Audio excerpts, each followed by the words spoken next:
Running our own business isn't easy, and it can be a tough gig for all of us at times, and only other business owners truly understand the challenges that we face. And on Scale Up Radio, we aim to help make things just that little bit easier by interviewing guests who have been where you are now, regardless of where you are on the Scale Up journey, and maybe facing some of the challenges that you are facing. And they offer their thoughts and advice on what has worked well for them, as well as what didn't, of course. And we've also combined many of these lessons into a practical scale-up handbook called the Entrepreneurial Scale-Up System. And there's details of this at the end of the episode. So welcome to Scale Up Radio.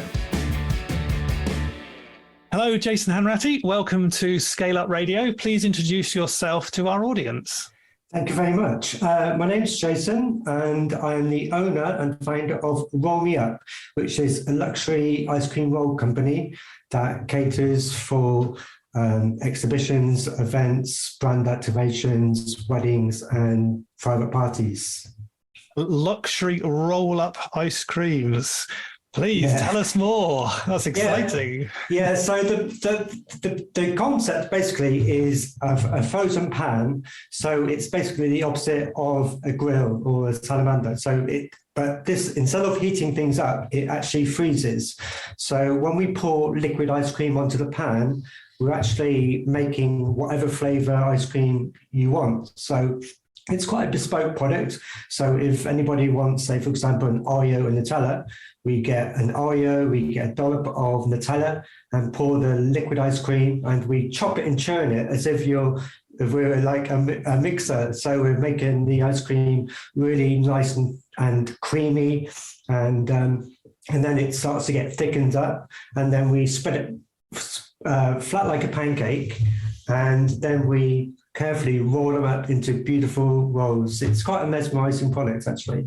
Wow, fantastic. Well, I'll have to admit, Jason, when I was at university, I worked for Unilever Group, and I was in the ice cream development section. Oh, fantastic. We were in ice cream machines back then, right, rather than handmade ice cream. So it's fascinating. I told you I was looking forward to this conversation. So, okay. So, brilliant. How big are you in terms of business, Jason?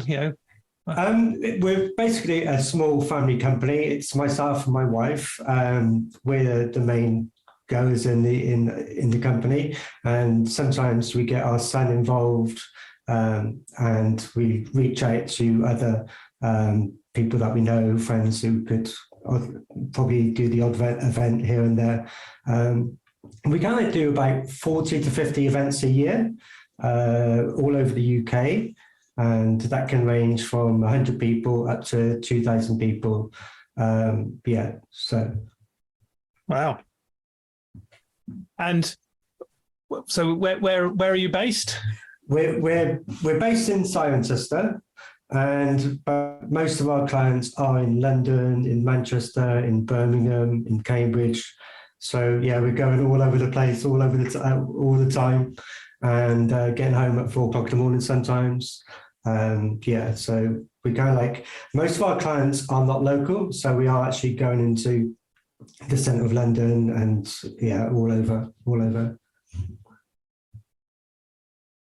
And when did the business start?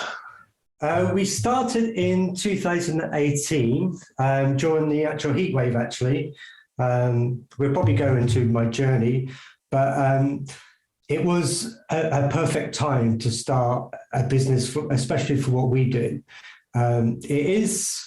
It is quite a bespoke product, and wherever you went, we kind of like we could make some money. For example, we started off at the Cirencester food market, and that was great. We had Italian students coming all the time that, they loved our products, and on the Monday and the Friday. And then we kind of like ventured to other food festivals. So we did like Birmingham Food Festival, Blackpool Food Festival, Croydon. So basically spreading our wings, finding public places to go to sell our products, basically. So, okay, it's quite a bespoke product in terms of doing that. It's for events. So how does a customer find you? What are they? Why would they come knocking on your door and say we want this? I think The actual product is quite, it's very popular on YouTube and Instagram and TikTok. And so there is a lot of social awareness about the products. Most of our clients reach via email. They check out a website. I don't know what they're searching for, but they would come to us and say, we're looking for an ice cream station at an exhibition, say in Birmingham, or we want you to feed our we offer a treat to the film set, so we do film sets as well. So most of our clients are through searching through website or at an exhibition that we've previously, gone to. Yeah. Okay. And you go to an event, you're setting up in terms of making these rolls. Do you make them to order there and then? Are they can people change the different flavors there and then, or how does the sort of model work in terms of selling? So we have, with this product, we can make an infinite number of flavors, basically. So whatever you can turn into ice cream, we can make into an ice cream. So you can have like matcha and ginger. You can take a Bakewell tart and turn that into an ice cream, an apple pie and turn that into an ice cream. Most of our clients go for the more comfort flavors. So we're talking about the Oreo and Nutella, Biscoff and salted caramel, fresh strawberries and meringue, Jaffa cake and lemon, and Kinder Bueno and Ferrero Rocher. So with events, we generally take about 4 to 5 flavors. And then depending on the size of the party, if it's 1,000 people, we would generally make a large batch of ice cream, and we would turn it into 6 beautiful rolls, and then we could maybe serve 2 people each at a time. 3 people each at a time, and they get 2 rolls each. Other times they can have a larger portion, and we could serve 2 people at a time if we offer 4 rolls each, basically. So it's all made bespoke. It's made there and then. It's high intense. You have to be strong, and it's a good old workout. I like that. It's a good old workout. Yes, workout while working. yeah, big muscles. You need big. It's amazing. It is so difficult. It is such a hard product to actually make. It is. Yeah, I don't know why. No, it's. I've been in the hospitality industry all of my life. I'm a chef by trade. I've traveled around the world, and we also used to run a pub as well, and serving food, and you do a table check, basically, and you say, how's your food? And it's fine, thanks. It's okay, it's fine. But with this product, I hear, wow. I hear amazing. I hear, oh my God, this is incredible. So all the time, I'm just hearing all these superlatives about how great the product is and how amazing the ice cream tastes. It's quite an amazing experience. Just I live on the thrill of the people that say how good it is, because I'm kind of like an entertainer by heart. So we're entertaining and giving fabulous food at the same time. Wow. Yes. I got to come and see one of these events in terms of doing that and watching you do that. It's amazing. Fantastic idea. So I can understand now in terms of the business model, in terms of, what you're doing in terms of that. Why do people then do that? Wow. What's that? What do you strive to be different at then? It's such a mesmerizing product. I've never, ever known a product that mesmerizes so many people. And they say to me all the time, that's so mesmerizing, that is so satisfying. It's just taking a raw product and changing the whole concept into, doing the rolls is like, oh my God, it just blows people's mind away. It blows people's mind away that, and when they see it being made and then they actually taste it as well, it's the whole thing. It's not just an amazing show, it's the amazing taste that it gives. It's mind-blowing, and it's mind-blowing. And who are your sort of ideal customers? So these are the people that are going to events. So these events organizers, or who are they? How do who are they typically, and what are they sort of considering when they're choosing you? So our customers have changed throughout the year, throughout the years. I mean, when we first started, and we started doing private events, when people started finding us, whether through Instagram or Facebook or anything like that, and we did our clients were bar mitzvahs and weddings, basically. So we would just go to a wedding party, serve about 3 hours for guests, whether it's like after dinner when the disco is being done, or like a bar mitzvah.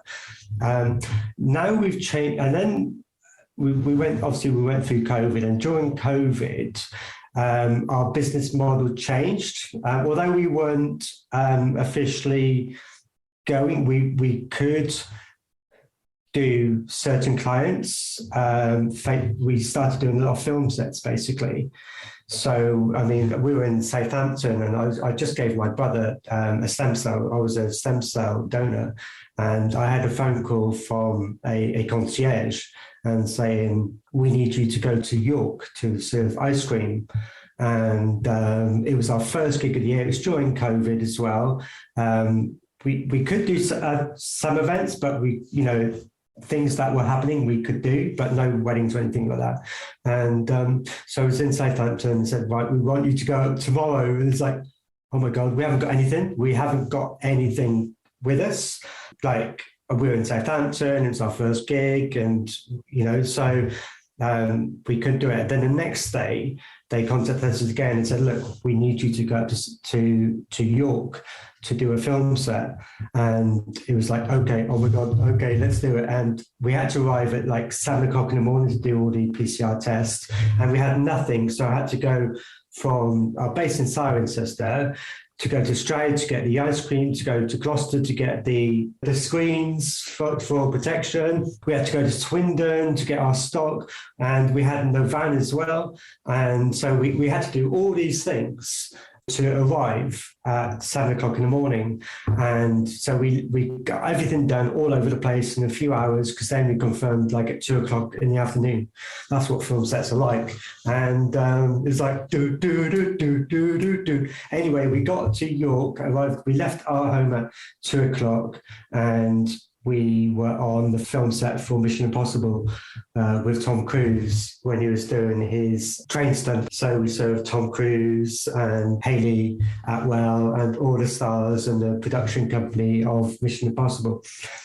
So during COVID, we started doing film sets for Danny Boyle. He was doing the Sex Pistols remake of his story in London, and then we did some Star Wars, and then we did Indiana Jones. So during those times, we were doing all these film sets on location and in the film set. I've always wanted to be in the film. I consider myself an actor, but I was really good. They're not too good at on the spot.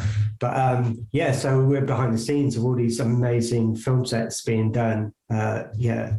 And with Mission Impossible, they wanted us 3 times, and so we've been quite like Warner Brothers up in North London, Pinewood Studios, and down in where is it? Down film studios on the N3, basically. So so we kind of like pivoted our market to film sets. It's like, oh, we really want to do this, and then we started getting all these corporate clients that wanted ice cream as well. So if there's an exhibition on place, people want to attract people to their stand. So we were with Juice Zone up in the NEC. We just give out free ice cream, basically. We've just recently been with Santander at the Queen Elizabeth Centre, just by Big Ben and members and Parliament. And we've just done summer parties, all by Tower Bridge, 3 places by just Tower Bridge in London. And so now we've got the more corporate clients that we go to their offices, or they want to do brand activation.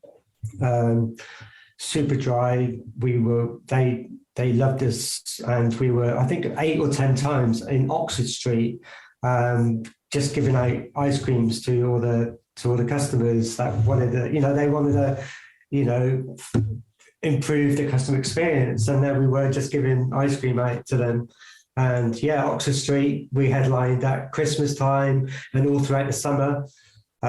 So we were there for the Jubilee weekends, and yeah, I like to talk about Duran Duran because they played on one of our when we were in London doing one gig.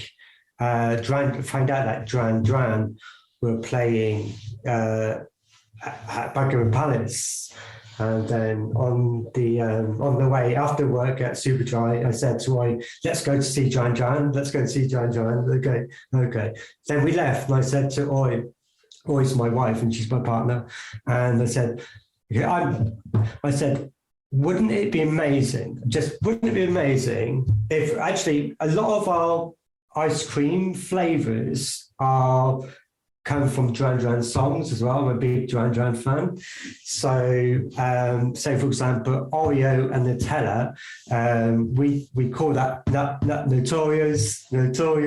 Yeah. And another one is Cherry Ice Cream Smile from Rio. Okay. Yeah. You know, and so I said to my wife, I said, listen, wouldn't it be amazing if Duran Duran just dedicated the song to me and Romeo, and they play Notorious at the gig, and she was like, okay. I said, wouldn't it be amazing? Wouldn't it be amazing if they sang my song and they dedicated it to me?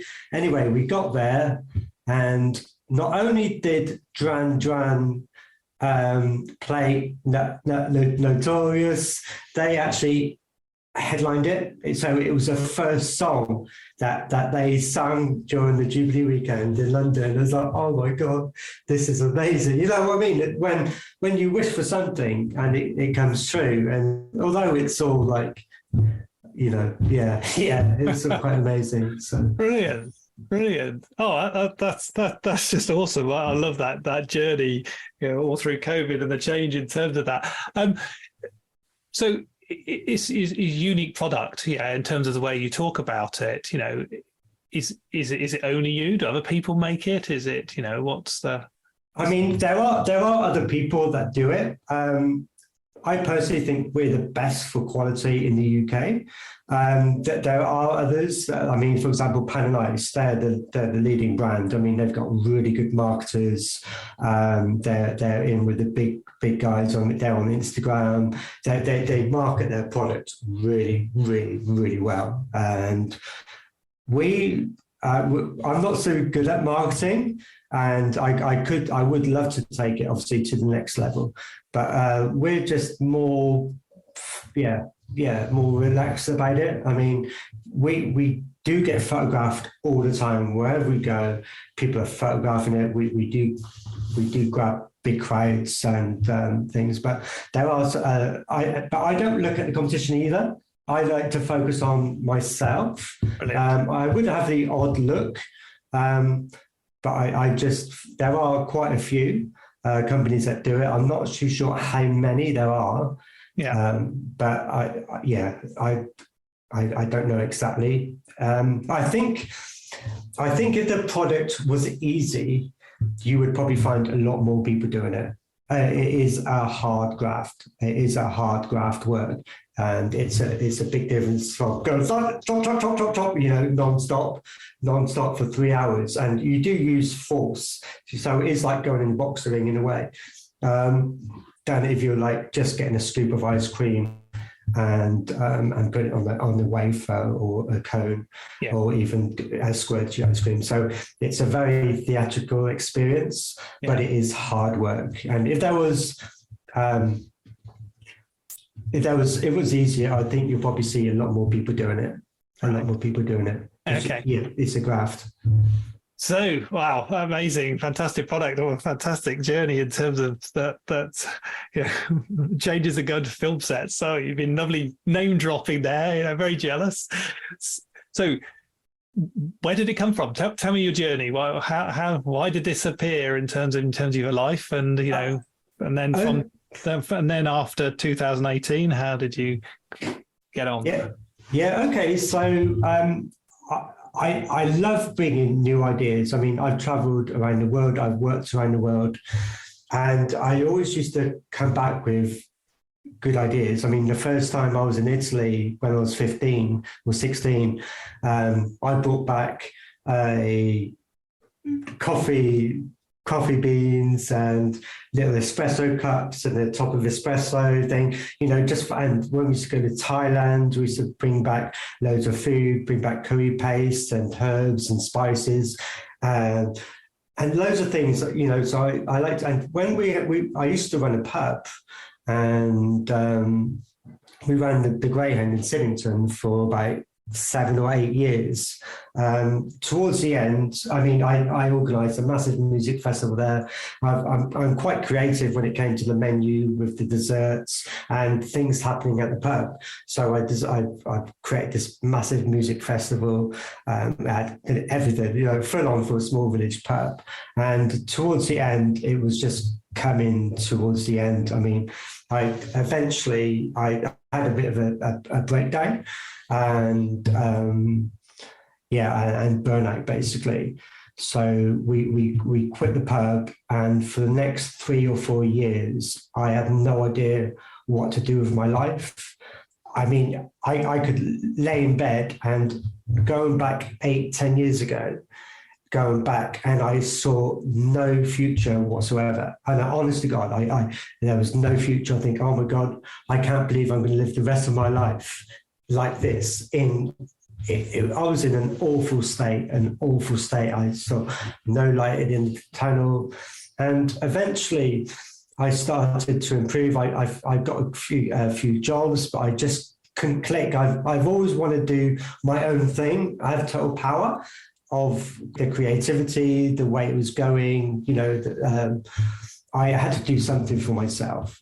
I had loads of little projects on the go on all these different websites, and I was creating websites and things, and I was looking at affiliate learning and doing holidays or anything, But then I just saw this product, and I don't know why, I just saw it, and I saw this product, Ice Cream Rolls, it's got like 3 million views.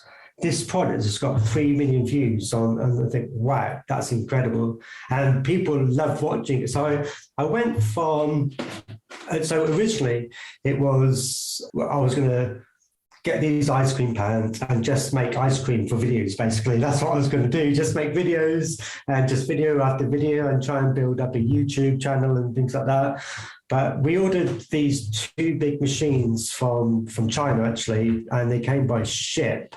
And on the way, so I was doing, I ordered the ice cream pans, and it kind of like, because they take a longer time, I kind of left it. And then I went on the map of the ship that they were dispatched, and you saw it go through like South Africa and then Suez Canal, Gibraltar. And when it was like Gibraltar, I said, "Oi, my wife, oi, we've got these 2 ice cream pans and we've got no idea how we're going to get them from Southampton." We had nothing. I had no idea. They were like 140 kilos, 2 double pans. I had no idea. We didn't have a car. We had a car, but we didn't have a van or a trailer. So we went to Birmingham to pick up the trailer, and we got a trailer, and then we went to Southampton and picked up these ice cream pans, and the guy on the forklift managed to squeeze these in like to the closest millimeter. And anyway, we managed to get them in Southampton, and that's when we knew everything was real because it was in our hands. And when they got here, I said, we need to make some money. And it was, that was the most difficult part of our business, actually, was actually trying to make some money, getting your name out. I phoned up or emailed the local music festival, no. The Cotswold Show, no. The duck race, no. The local park in St Michael's Park, no. Everyone said no.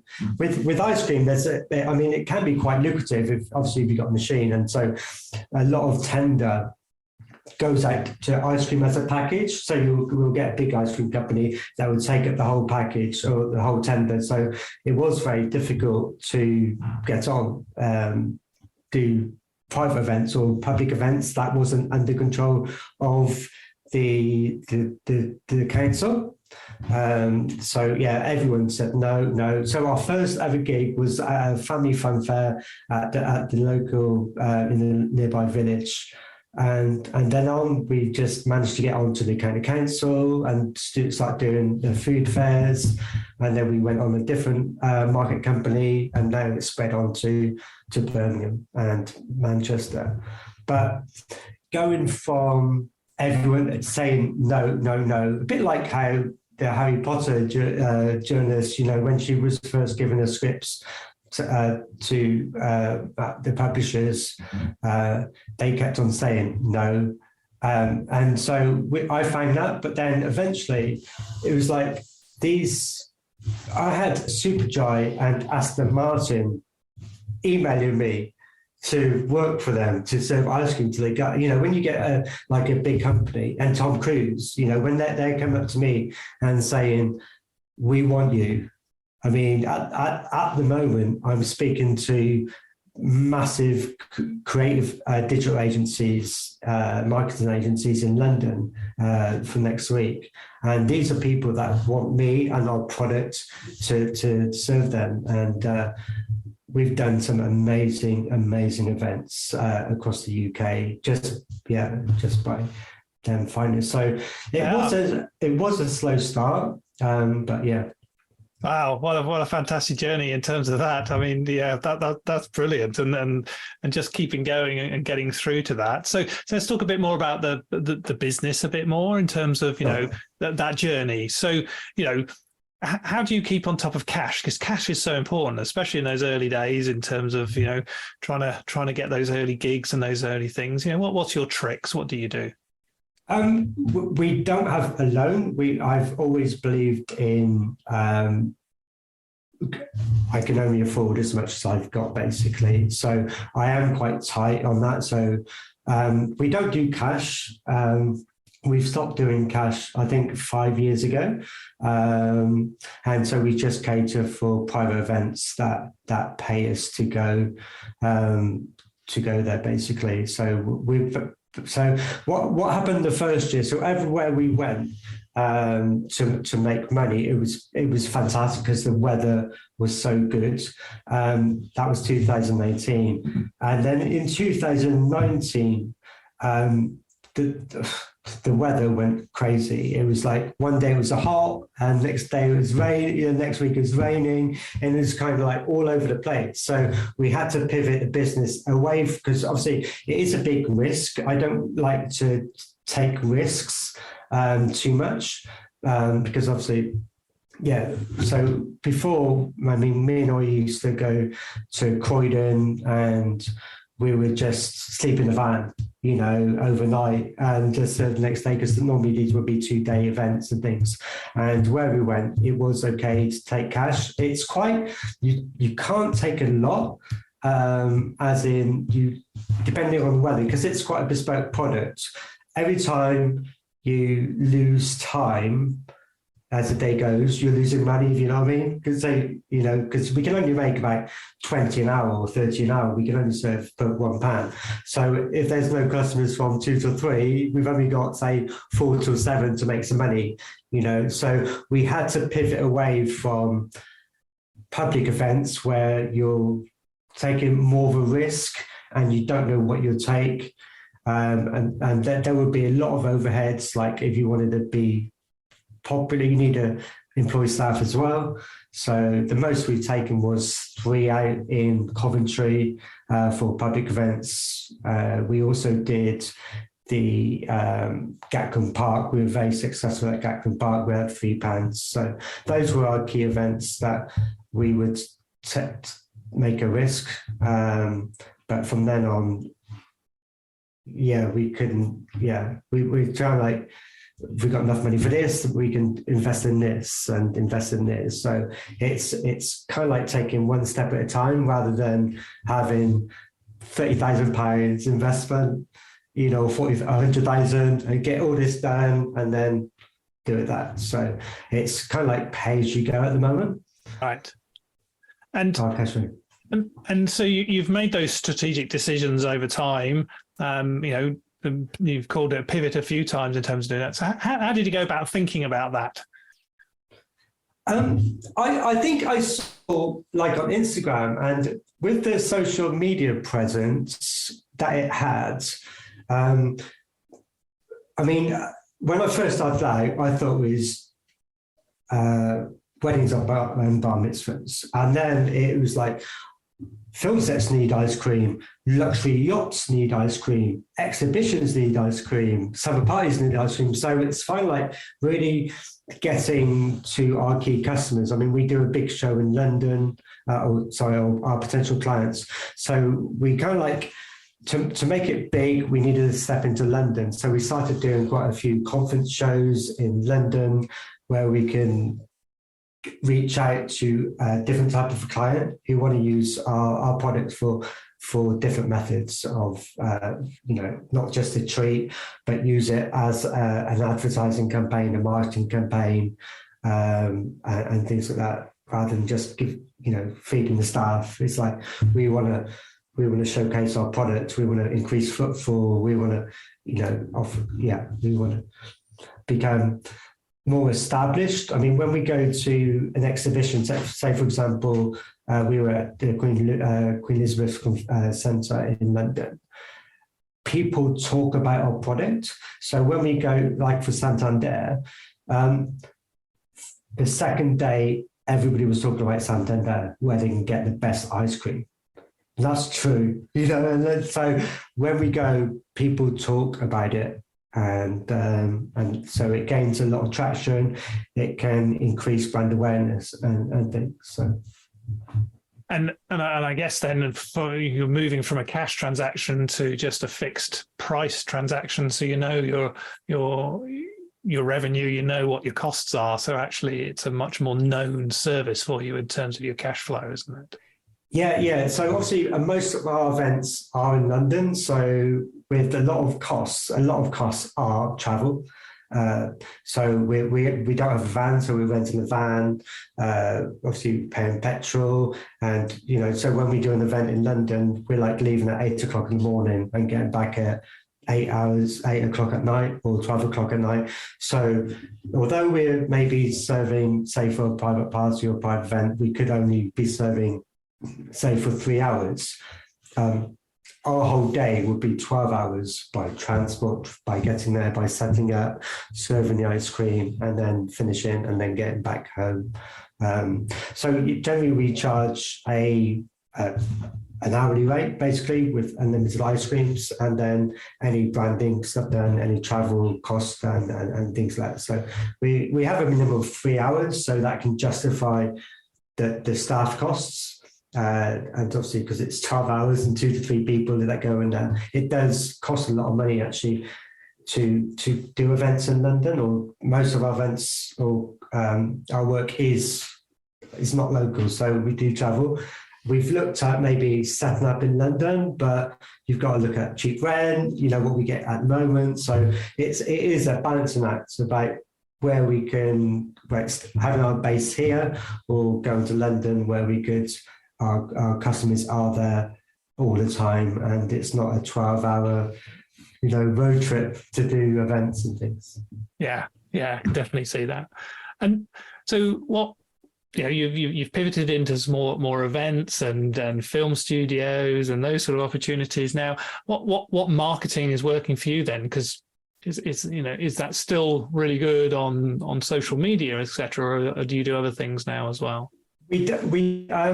We've gone to, like say, we go to the Confex show, so that is a good place for obviously getting data, potential clients, and things. So we could see 1,000 potential clients over the 2 days, and then we do email marketing after that. Most of our clients just search for us. We do appear. I mean, I haven't really looked. I do need an SEO strategist.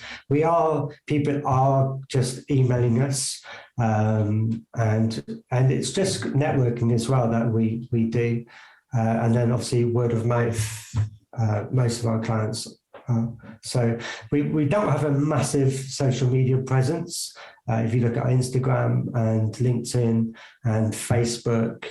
And then it's basically SEO, I think, trying to get, if someone's searching for ice cream rolls, that our page could come up basically. And then the hardest part, obviously, it's reaching out, but it's sealing the deal. I've had quite a few clients this year, especially, where obviously they've approached us and everything's going into place, everything's working well, and then all of a sudden it's like, no, so that can be quite difficult. You think you've got the client, and just at the final push, it's been no. I was asked to go to Monaco for the Grand Prix and do a luxury yacht for their events, but I didn't have a passport, and so it was just getting A to B and doing it at a reasonable cost as well. So most of our clients, SEO and networking. Yeah, and you've talked about it a bit in terms of your past, but in terms of now, in terms of the business, how do you manage not getting overwhelmed by it all? How do you keep the focus going and keep the energy? We don't overdo ourselves at the moment. So when it comes to events, I mean, in June, we were doing 4 events a week or something like that. So there's just 2 weeks in June, we can be really, really, really busy. But then because it is hard work, and the travel does take it out of you. Maybe it could be my age, basically, but we try to limit of how many we can do as well. So we do have. I could, upscale a lot if I can just say, right, we do this. But obviously, it comes to staffing issue. We need to grow properly rather than getting people on board and then we haven't got enough hours to do. As well. So at the moment, it's like we can concentrate on 2 to 3. We limit how many we could do in a week or something like that. But we also try to do as much as we can. Yeah.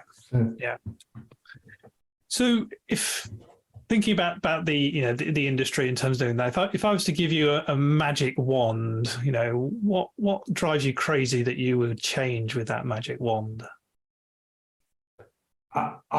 Everyone should have us, basically. When I go to, because we're kind of like changing the event space as well. So rather than like the exhibitions that can be quite monotonous, you just get freebies or coffee, we put a sense of magic into the events. And so, I'm not too sure about a magic wand. I think we generally create the magic, when we go to events. And I think every event should have us. I think every event should have us. We should be a staple in the exhibition space of the companies, because I think it's such an incredible product.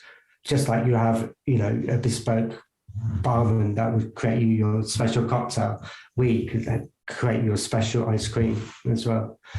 And create your special ice cream. Wow, that's amazing. I think that's a real key thing for me in terms of thinking around that. So Jason, what a fantastic conversation we've had. In terms of your journey and understanding that, and that by taking the risk and buying 2 machines from China and watching them come over the boat and suddenly realizing, how are we going to get them here in terms of doing that? And then that real journey you went on of how do we make money from this? How do we grow this? How do we make it successful?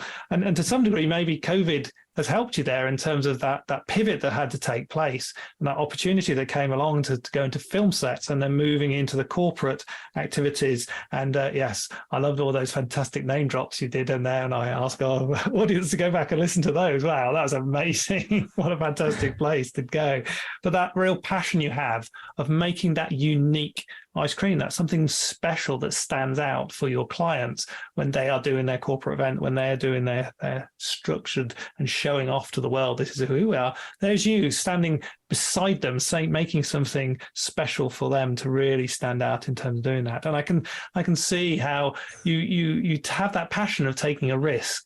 You know, you say you reduce risk, but you didn't. You really take that structure. You really have a go at it in terms of doing that. And that's a key thing about any business growth, having that guts and having a go at that and seeing what happens. And you've really demonstrated that wonderful journey of seeing what happens and evolving and growing in terms of doing that. So what a fantastic journey you've described for us. So if we were to meet in 5 years' time, looking back over the last 5 years, what would have happened both professionally and personally for you for those 5 years to be a success?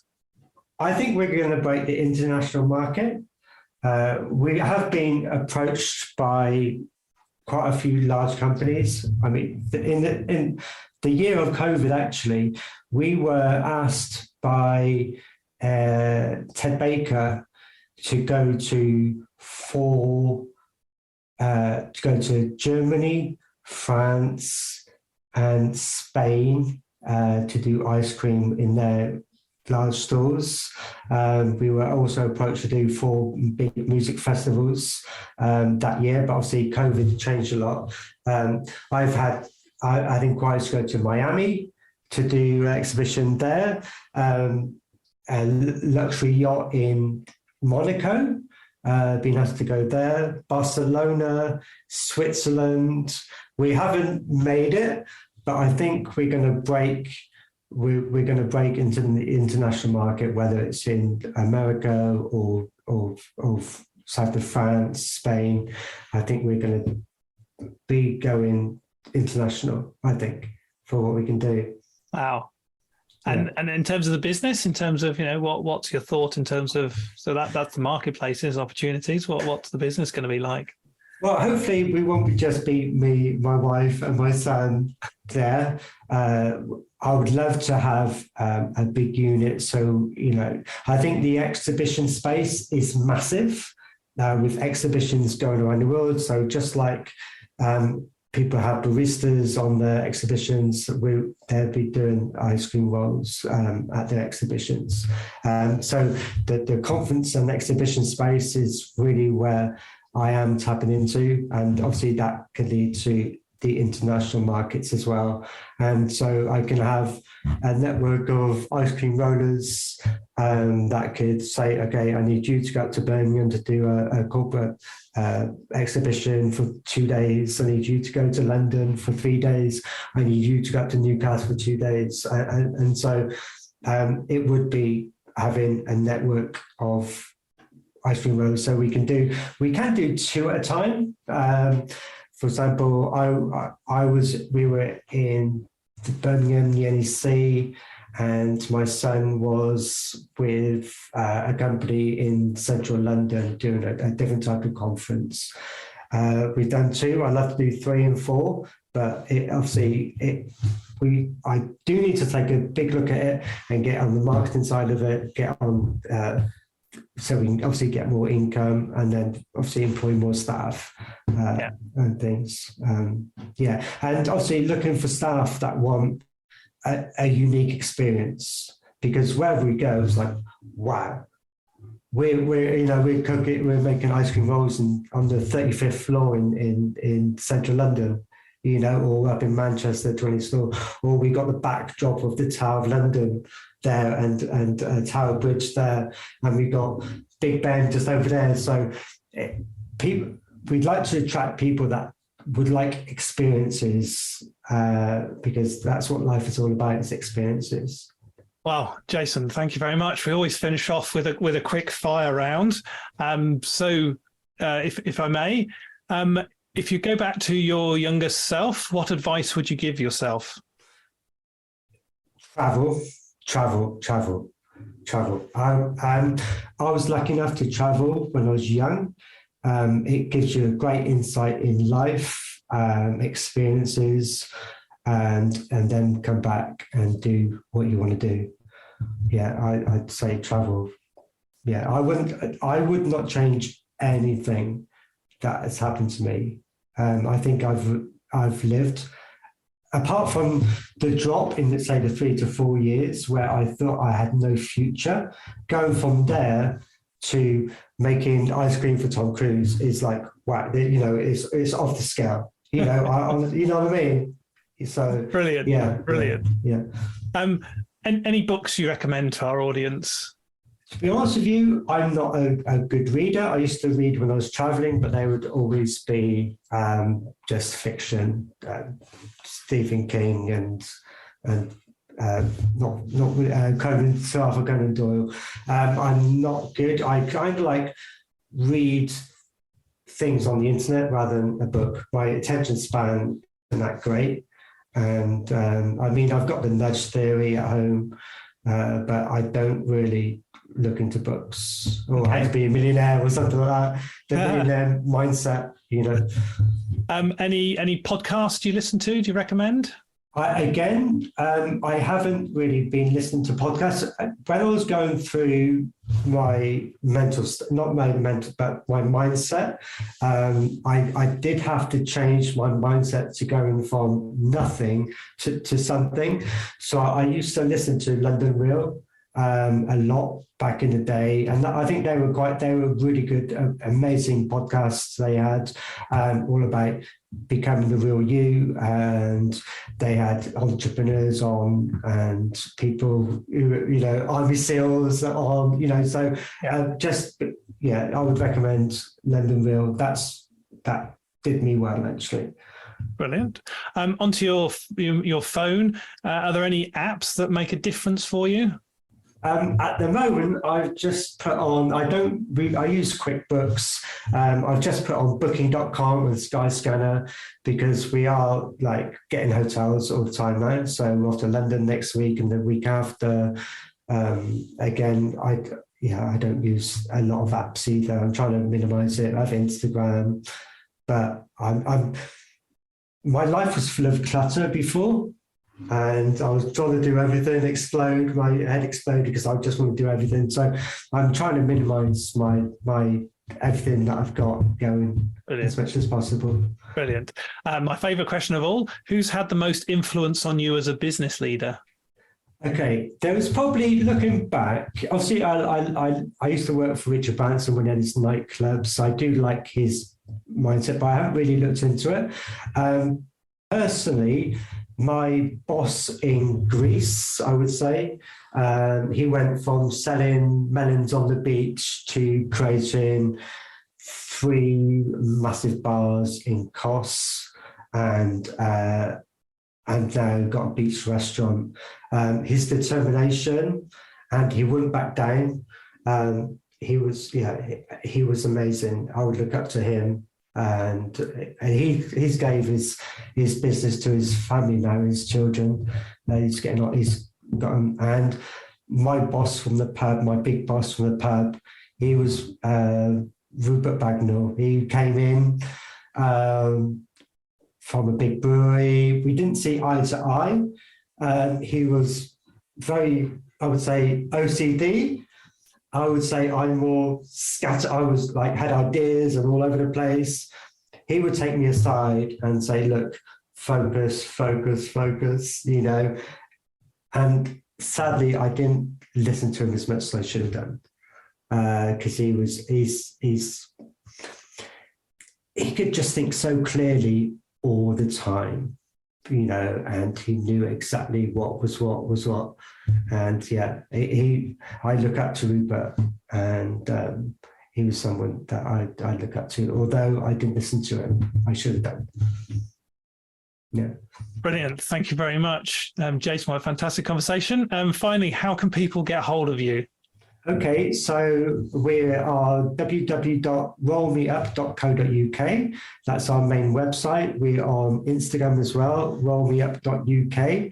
We're also on Twitter, rollmeup ice cream roll, I think. And also I'm on LinkedIn, rollmeup, and also Jason Hanratty as a LinkedIn profile. You can email me at jason@rollmeup.co.uk as well. Brilliant. Well, Jason Hanratty, thank you so much for this amazing conversation. And I just want to finish with that phrase that you made that I wrote down as I say thank you, is life is an experience. Thank you. Thank you. It is. No, it is. It's amazing of what people can achieve and living life how it should, just by soaking everything in. Yeah, wherever you are. I mean, especially with ice cream, because to be honest with you, I've never really liked ice cream as well. That's the I think, because I had sensitive teeth when I was younger, so if I'd have an ice cream, it would melt. And just, it would get all sticky, it would drip down and everything. So I used to make sure it was a little bit warmer. But with ice cream, with our products, you can reflect on the moment when you're eating the ice cream as well. That's what people do. So when you're eating, it's not like scoffing it. It's really just tasting it and just witnessing everything around you, wherever you are. And eating ice cream by the Tower of London. And it's just savouring the moments as well, experiencing the moments. And you can really reflect when you're eating ice cream as well. It's just that special product that it's a bit different than anything else. It's like eating a cocktail on the beach or something. With ice cream, you can just savour the moment and just reflect of where you are. Well, Jason, thank you. I'll ask all our audience to actually savour and reflect on this amazing conversation. So thank you. Thank you. Thank you very much. I hope you enjoyed that discussion, and if you're building and scaling your own business, you might well be interested in our book, The Entrepreneurial Scale-Up System. And it's exactly what it says on the tin. It's a practical handbook around scaling a business in a structured way. And you can order a copy on all your favourite online retailers, including an audio version, or you can find it and other supporting resources on our website, www.esusgroup.co.uk. That's esusgroup.co.uk, which is esusgroup.co.uk.